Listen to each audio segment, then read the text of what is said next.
భద్రాద్రి కొత్తగూడెం జిల్లా చర్ల మండలం నుండి వెంకటాపురం వెళ్లే ప్రధాన రహదారి కత్తిగూడెంలో వేల లారీలు నిలిచిపోయి రాకపోకలకు అంతరాయం ఏర్పడింది. ద్విచక్ర వాహనాలు ఇబ్బందులకు గురి అవుతున్నాయి. వెంకటాపురం నుండి భద్రాచలంకు వెళ్లే అంబులెన్స్ 2 గంటల పాటు ట్రాఫిక్ లో ఇరుక్కుపోయి అందులో ఉన్న గర్భవతి నొప్పులతో అవస్థలకు గురైంది. ఈ రోజు 2 గంటలకు ట్రాఫిక్ జామ్ అయిన పోలీస్ అధికారులు మాత్రం సంఘటన స్థలానికి చేరుకోలేదు. ఆ ట్రాఫిక్ క్లియర్ అవ్వలేదని CPI ML new democracy party Bhadrachalam division కార్యదర్శి కామ్రేడ్ ముసలి సతీష్ తెలిపారు. నా పేరు Musali Satish, CPI ML new democracy party Bhadrachalam division కార్యదర్శిని.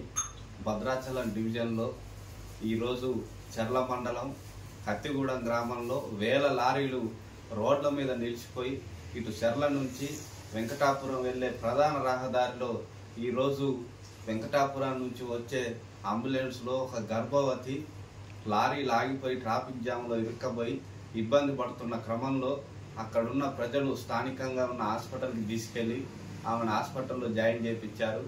ఇట్లా గత నెల రోజుల నుంచి చూసుకుంటే వేల లారీలు రోడ్ల మీద నిలిపేసి ఉన్నారు. ఇటు వెంకటాపురం నుంచి వచ్చే లారీలు కానీ ఇటు చర్ల నుంచి వెళ్లే వెహికల్స్ కానీ ఆటంకం కలిగి మధ్యలో ట్రాఫిక్ జామ్ అయిపోయి రోజు గంటలు ట్రాఫిక్ జామ్ అయి ప్రజలు తీవ్ర ఇబ్బందులు ఎదుర్కొంటా ఉన్నారు. తక్షణమే ఆ లారీలను నిలుపుదల చేయాలి.